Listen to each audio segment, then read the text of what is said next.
again, this is 6 ways to deal with difficult people when you are grieving during the holidays, mindfully, skillfully, ways that will cultivate peace.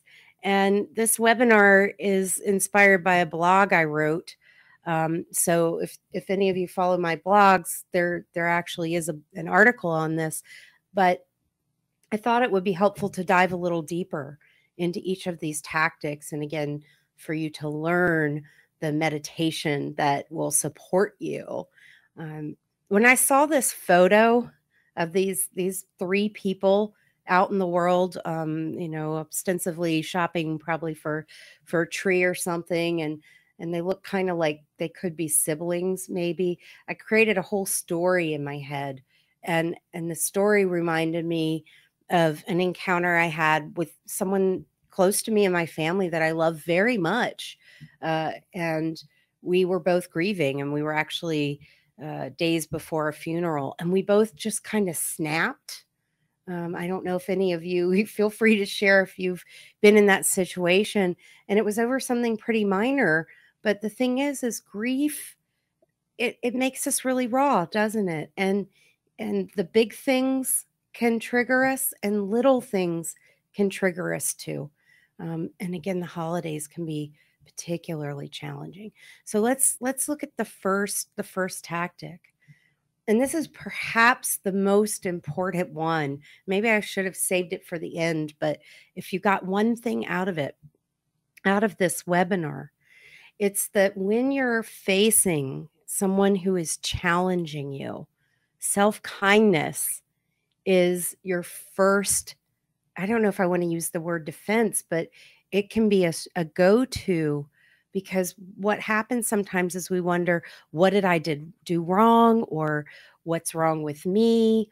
Or we start to beat ourselves up for feeling triggered.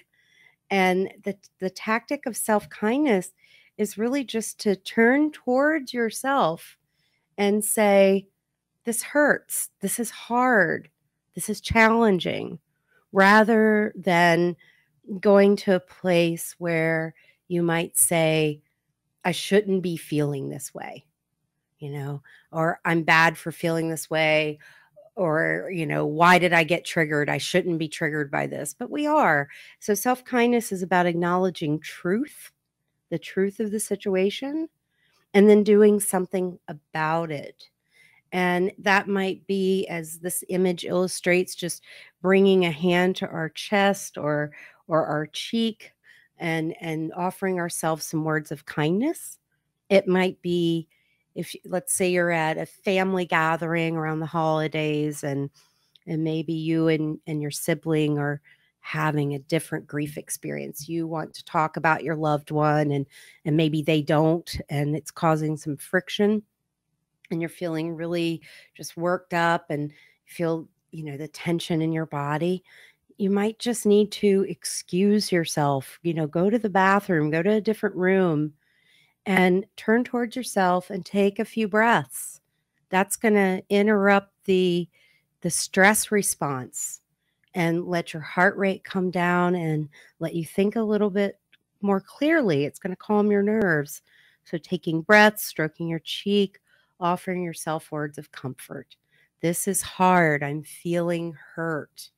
So that works in just about any situation you're in that's difficult, whether it's a holiday party or at work, or just with someone in your life. So we'll be learning a little bit more about self-kindness during the guided meditation towards the end of tonight's event. The second tactic is to reflect on the common humanity between you and the difficult person. Now, this might seem ridiculous. If somebody is pushing your buttons and is causing you suffering, it might be hard to see eye to eye or even know where they're coming from. But one thing I've found to be particularly useful is to recognize that even though we are having a strong disagreement, at the heart, in both of our hearts, we're trying to be happy. We're both trying to like swim up towards the light of happiness or towards freedom from suffering. We just might be swimming in different directions or in a different way. And that can cause some friction. And this will also be something that we reflect on in the guided meditation at the end of today, is how we are actually more alike, more similar to people than different, even the ones we disagree with. Because again, we all have that same goal to be free from suffering. And I think particularly with grief, recognizing that a lot of times the person we're butting up against might also be grieving. Of course, it could be a coworker or a friend, but if it's a family member or sibling or parent or a child, you're both in that raw space, and to recognize that you're actually in the same boat together and that things might be a little more peaceful if you can see that. Doesn't mean you have to allow them to cause you harm. It doesn't mean that you have to, be humiliated or abused or hurt. It's just recognizing the root of the suffering is very similar.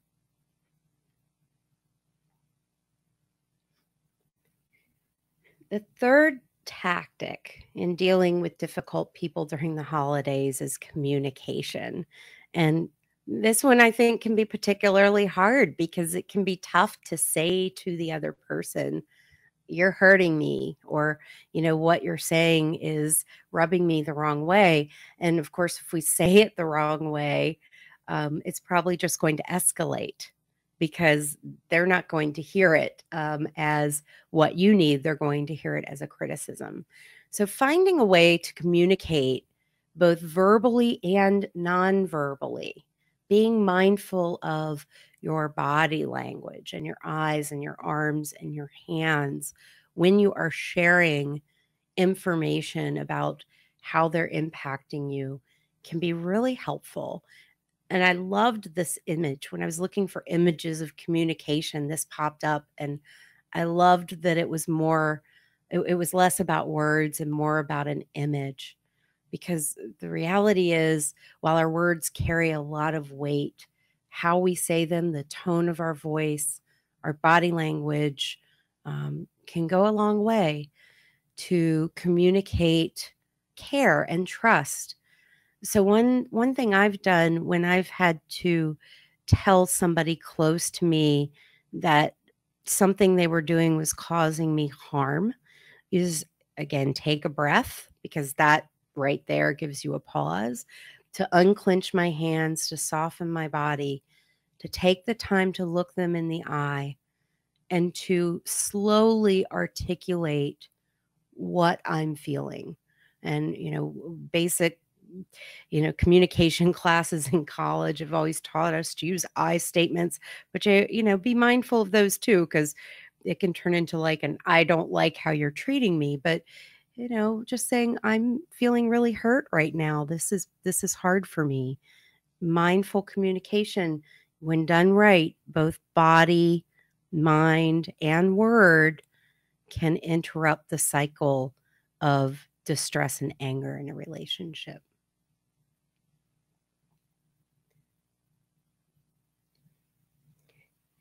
This next one is really particularly for any planned outings you might have this holiday season. How many of you, if you don't mind putting in the chat box, how many of you have holiday parties at work, or family gatherings, or lunches, those kinds of things that you might be feeling a little bit tense around, that might be causing some dread? If you're feeling that, let me know. But one tried and true tactic when those are coming up is to have a plan B or even a plan C. And what this means is, if you are, let's say, going to a work holiday party, which you may or may not feel like going to if you're grieving, and if you decide you're going to go, you're going to be around people who aren't in the same boat as you. They're not grieving the way you are. And in fact, we so often get the message from other people who aren't grieving that why aren't you over this? Aren't you back to normal yet? And we know we will never be back to normal. Things are different now. So having a friend that's either at the event with you or that is on call during the event who can come and pick you up if you're upset, or meet you out for a cup of tea, or as this image suggests, go back to your house and have a pajama party where you just sit down and cry in your tea and they listen and hug you and provide you with comfort. Have your wingman or wingwoman. That can be incredibly helpful.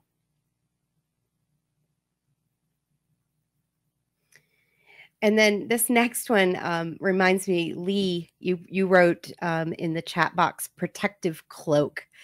That's exactly what this tip is. And I put there down at the bottom, it says, wrap yourself in white light and bless him. And those words came from a healer that I met with, and I'd asked her what to do about a relationship. I didn't tell her any details. And she just threw her hands up in the air and she goes, wrap yourself in white light and bless him. He doesn't know what he's doing. And I kind of laughed. I thought that was very lighthearted, but it was also so true. And I actually put it into practice. And the next encounter, I did visualize just this white, protective, loving light. And I have to admit, I'd never done that before. I was not a visualize the white light kind of person. Now I am. I don't know if it was so much the white light itself, but I think it was the intention of protecting myself.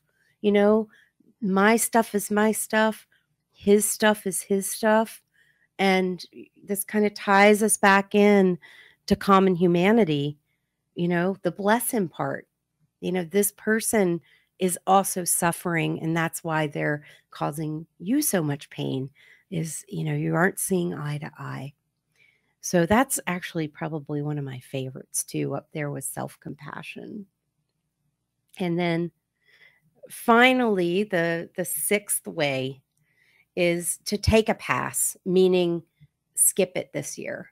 And this can be true for everything from attending holiday events to celebrating the holidays in general.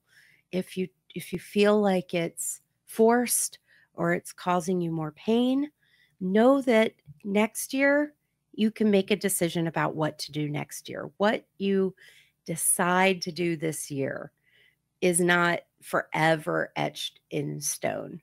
Yes, it will be how this year was, but it doesn't have to be how next year was. And this is also applicable to relationships that are abusive and harmful. It can be very hard to, of course, break out of those. But, this is your opportunity. If there's someone who just causes you so much harm that when you are around them, you cannot practice self-compassion or compassion, you can't find that equanimity, just don't go. And that's okay. A lot of times in this, in this holistic healing world, sometimes people think that it's a failing if you can't make up with someone, or if you can't be friends with someone, or if you can't get along with someone. But the reality is there are some people who are toxic and harmful to us. And if you go to classic Buddhism, the teaching is you have to take care of yourself first. The Buddha said, no one is more deserving of love and care than you. And so if you are putting yourself in harm's way, you're not only causing yourself pain, but you're also giving that person the opportunity to hurt you. And that's not good for them either. So sometimes bowing out, avoiding, not avoiding in like that icky kind of way. Sometimes that word has a bad connotation, but really just, not putting yourself in harm's way is a really skillful way to deal with something. And again, that can apply to specific events, specific encounters, or the holidays in general. And I realize we're already midway through December, so you've probably already decided whether you're engaging with the holidays or not. but know that's an option. So those are the 6 tactics that I'm offering you. And again, I will, if you didn't see the article, you can go to mindfulnessandgrief.com, and that article is right there on our blog. Are there any questions on this, on the topic, or anything that you all would like to share in terms of what's been helpful for you in working through difficult relationships? And these can be family relationships, they can be friends and family relationships. Sometimes it's an encounter you have in a store, with somebody who's ultra cheerful when you're having one of those particularly bad days. So it can apply to all people, all beings. And again, my favorite being that self-kindness. And if are you all interested in practicing, let me know in the chat box if you're ready to try a little bit of a guided meditation. And this one will be nice, and it'll be a little longer than last time. Last time we did the relaxation response, which is about a 5 or 10 minute meditation. And this one we're gonna take a little more time with, because it's a meditation practice that goes back to the days of the Buddha. And so it's thousands of years old, and it's designed to help you actually cultivate feelings of compassion and loving kindness towards a whole series of people. Um, and we're going to start by turning the compassion towards someone that it's easy to care for, someone that you love unconditionally. And historically, the Buddha said, don't use someone who has died for this first person. But as a grief professional, and as somebody who's grieved, grieved myself many times, I've found that after um, my acute grief has kind of calmed down, and maybe years later, some of my, like my grandmother will pop up in this role of the person that I loved unconditionally, because when I think of her now, I get that really warm, loving feeling. If I had done that with her 5 years ago, right after she died, it would not have evoked such a sense of calm. It would have been a little more painful. So rather than giving you the ancient instruction of don't use someone who's died, we're going to modernize it a little. And if it's someone that you have assimilated the loss to where you can think about them and feel calm and peace, by all means use them. But another option, the place most people go, and where the intention is maybe a mentor or a teacher. Just think of someone in your life who has benefited you greatly. This could also be a spiritual figure. It could be Jesus, it could be Mary, it could be the Buddha, it could be Mother Teresa, somebody or something or some spirit, some being that just evokes warmth. And that when you imagine them looking at you, you just know they would love you unconditionally too. They're just that good of a person and that good of a being. So we're going to start with that person, and I'm going to guide you through the meditation. This meditation practice has really 3 elements to it. One is thinking of the person or being that I'll guide you to think of, and imagine that you could see them. So there's a visualization. Then there's a felt sense, so feeling in your body. What is it like to be in their presence? And then you'll actually be given a series of words that you can repeat silently to yourself. I'll say them out loud. And you can add your own words in too. I'm going to just give you some guidelines. This is a really lovely practice, and it has both benefits on the relationship plane of dealing with people. It also has a lot of health benefits too. Practicing compassion and loving kindness has been shown to boost our immune system. It's been shown to decrease fear and symptoms of depression and anxiety. In fact, your brain cannot experience compassion and fear simultaneously, which is pretty amazing. It has even been proven to reduce intrusive events for people who have post traumatic stress disorder. And the list goes on. These are just some of the side effects. And then emotional side effects, or benefits, I should say, are people who practice compassion and loving kindness have more emotional intelligence and stronger coping skills, which we can all use more of, right? So, Lee, thank you for that. You said these 6 pieces of advice will be useful going forward, even as we move out of mourning. Absolutely. You know, the practices we put in place when we are grieving will be with us for a lifetime. And my experience of major losses in my life has been once I go through those, or particularly when they're closer, I don't sweat the small stuff as much. You know, you get further out, the small stuff might start to build up again, but what matters really shows up, and the lessons we learn when we're trying to cope with grief can be lifelong coping skills for any situation. So thank you for acknowledging that. So you ready to practice this loving kindness and compassion meditation? Just let me know in the chat box if you're ready. And if you have a particular intention for learning this, feel free to share that too. And if you are ready, you can close your eyes if you would like. I realize I just asked you to type and then close your eyes. You can type first, then close your eyes.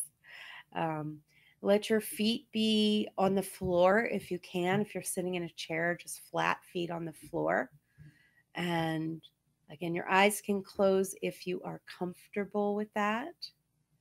If you have any type of trauma or have any intrusive hallucinations, you can just softly gaze at a spot in front of you, maybe down at your desk, maybe not so much at the monitor, but just you could turn and look at a wall, something like that. Let your eyes be soft if they're not closed. And imagine you could just drop your shoulders away from your ears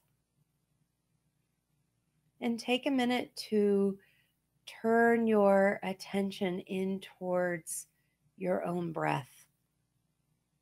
So just noticing your breath as though it were the very first time you ever noticed it. And let the next couple rounds of breath be a little more full, a little deeper, or more expansive than the last.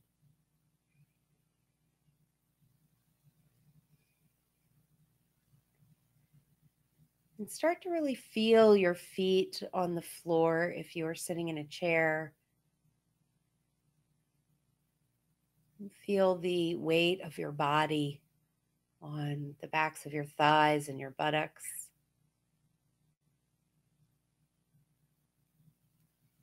And start to follow your spine up your back, vertebra by vertebra, and allow there to be a natural curve in your spine. We often sit at our desks, sit at our computers rounded forward. Let's see if you can maybe move in the opposite direction of that, where your spine is naturally curved, shoulders dropped away from your ears as much as possible, chest open. And let your breath be natural and easy. And go at a nice steady pace.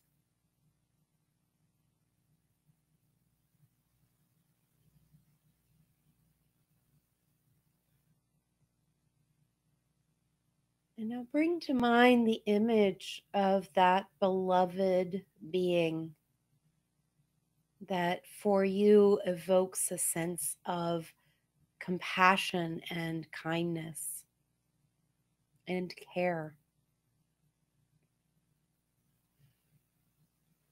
Again, this could be a real human person or a spiritual figure, or even a beloved pet.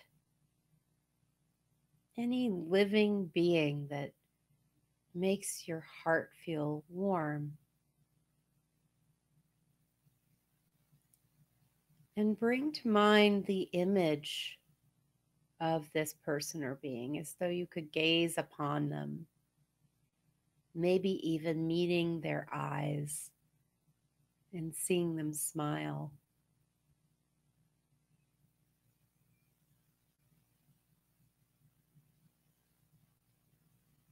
And feel in your body what it's like to be in their presence, how they make you feel.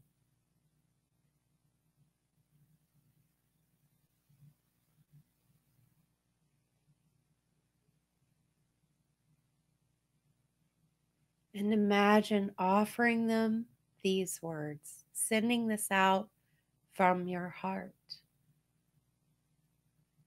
May you be happy as I wish to be happy.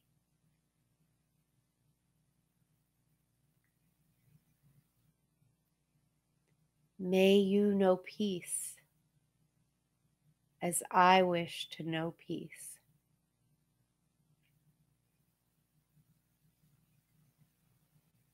May you be free from suffering as I wish to be free from suffering.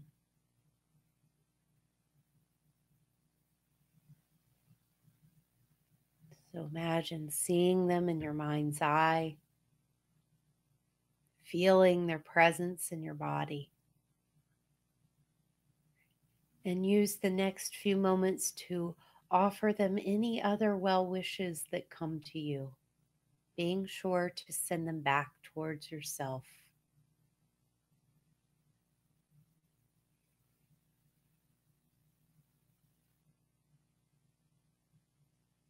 In the form, may you be happy as I wish to be happy. May you know peace as I wish to know peace. May you be free from suffering as I wish to be free from suffering.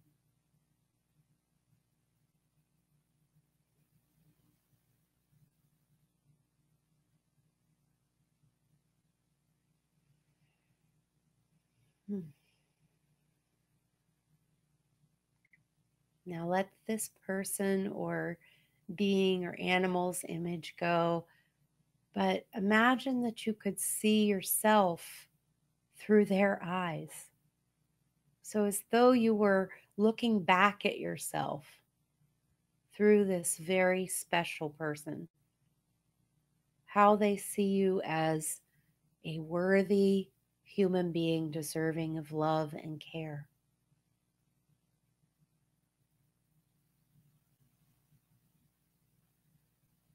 And imagine seeing yourself and feeling that same warmth and tenderness.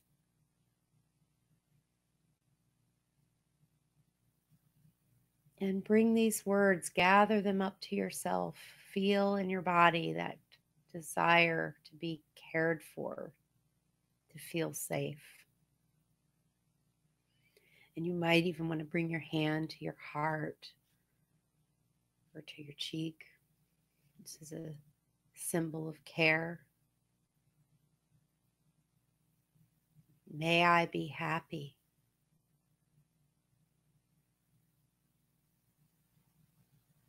May I know peace.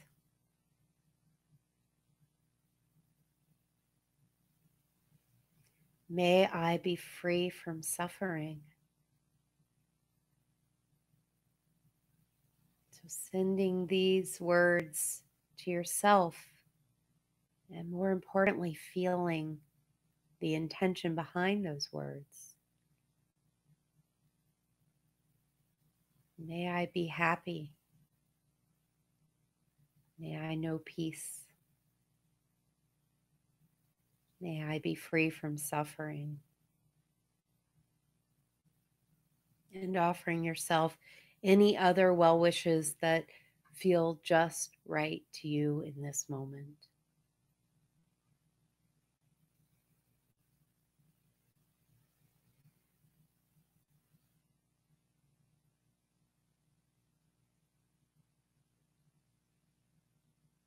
And now bring attention to your breath as you just bask in those well wishes.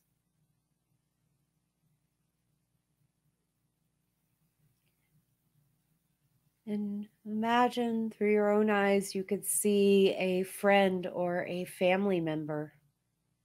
And this would be someone that you're getting along with well right now.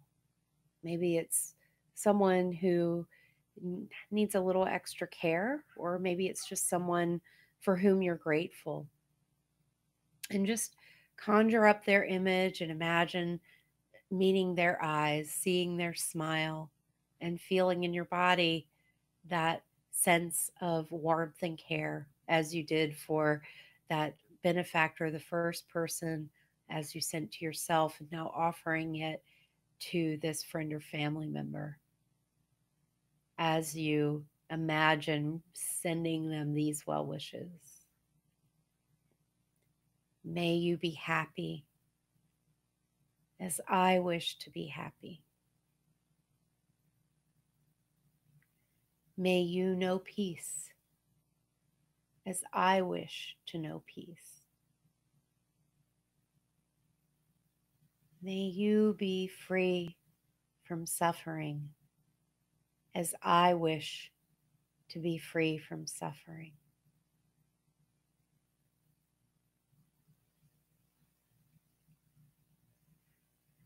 Sending that out and adding in any of your own words to those well wishes.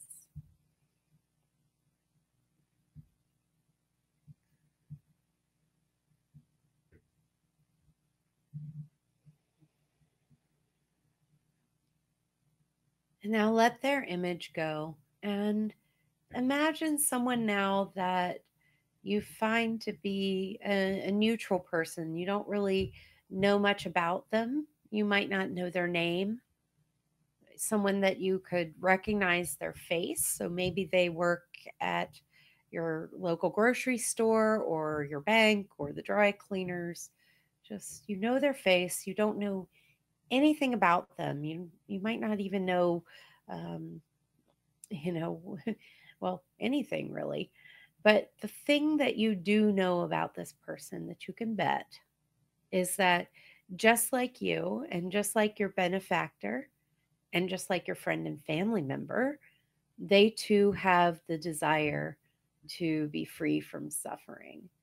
And so as you conjure up their image, see if you can cultivate that sense in your body of warmth and loving kindness, just as you did for all the previous people, for this neutral person.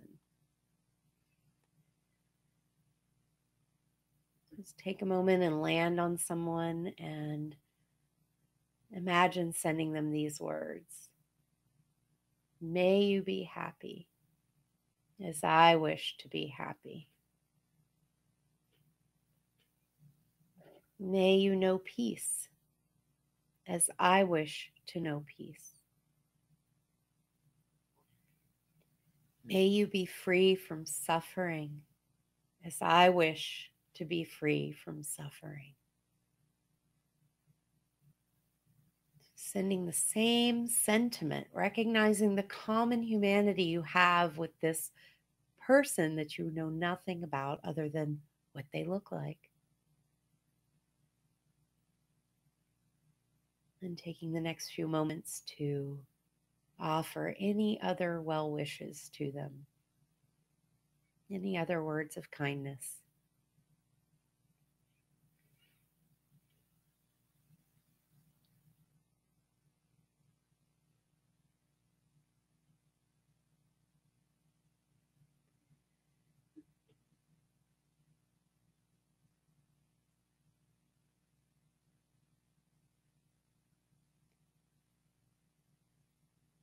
Now let the neutral person's image fade away. And bring to mind the image of someone in your life that you consider to be mildly challenging. So, this is not your worst enemy.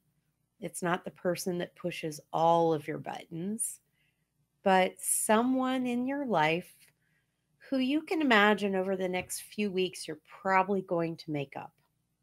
They might not even know that you have a beef with them. So something really, really minor.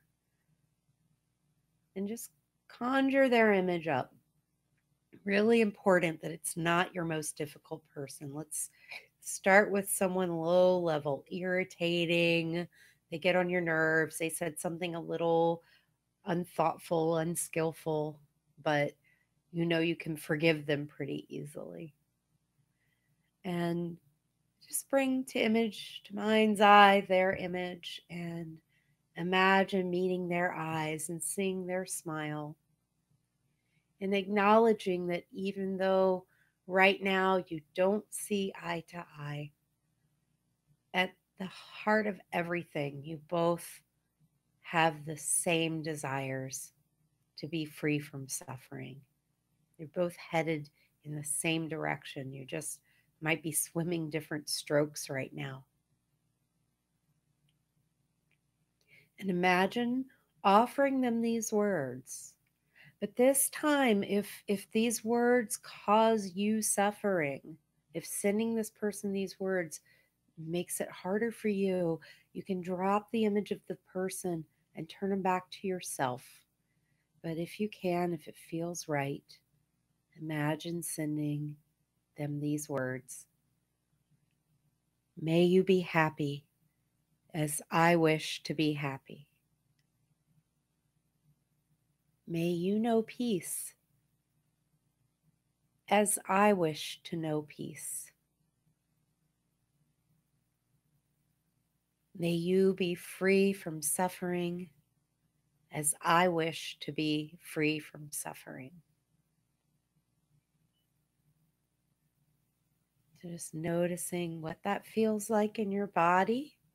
And if you can cultivate that same felt sense in your body, or at least a fraction of it that you did for your beloved person, for yourself, for your friend and family member, and your neutral person, if you can carry that through, just continue to cultivate it and offer your difficult person any other words of compassion and care that come to you, remembering to equally mirror them back to yourself. May you be free from suffering as I wish to be free from suffering, sharing the sentiments.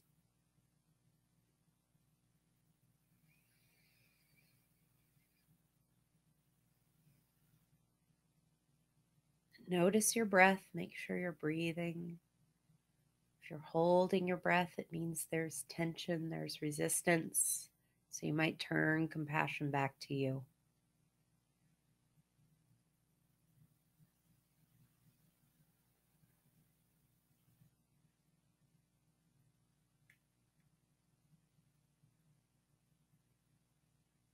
Now let them go. Let their image go. Turn attention back to breath, towards your body, towards this being sitting here doing this practice. And now, including yourself, widen out that sphere of awareness so that you can encompass all beings everywhere, all humans, all animals, all sentient beings. I like to take it even off the planet up to the space station and beyond, in an acknowledgement that we are all in this same boat together, that we all want the same thing, and just imagining what it might be like if all beings could be free from suffering. And knowing that you are a very important point of peace in the world, offering these well wishes out to everyone, everywhere. May we all be happy May we all know peace. May we all be free from suffering.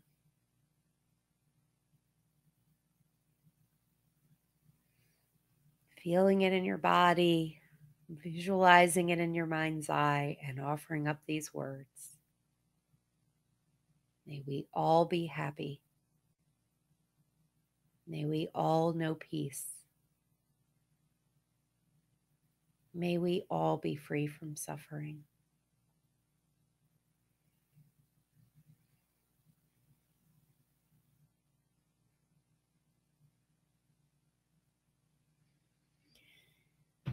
Now let that go and just notice your own breath.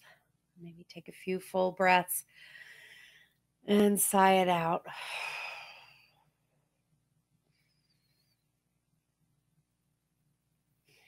And just notice what your body feels like.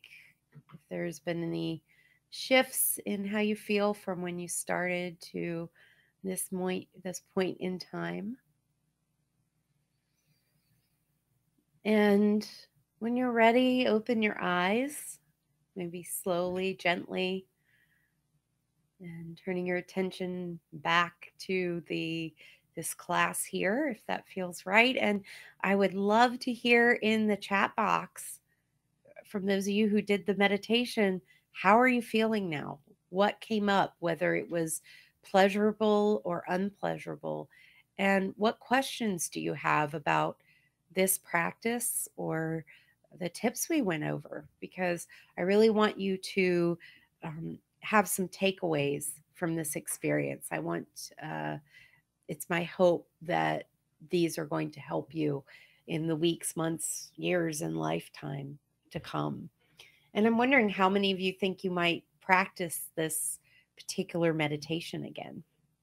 So you can type that in the chat box. And while you all are doing that, I'm going to just kind of quickly review the 6 tips that we went to, and also how they might relate to the meditation that we just did. So the first tactic, the first tip for managing a difficult person was practicing self-kindness. And we got that in the second round of the meditation.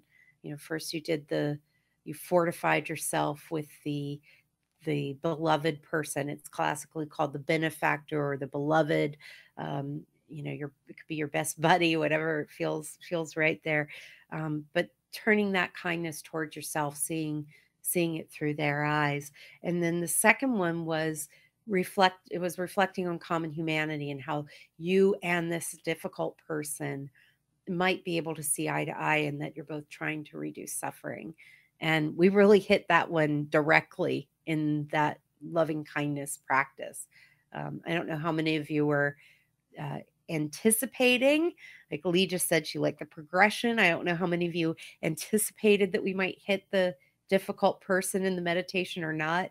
I know the first time that I learned this meditation, the first time I was led through this meditation, when the teacher said, imagine a difficult person, I was just like, wait, I'm here to feel great.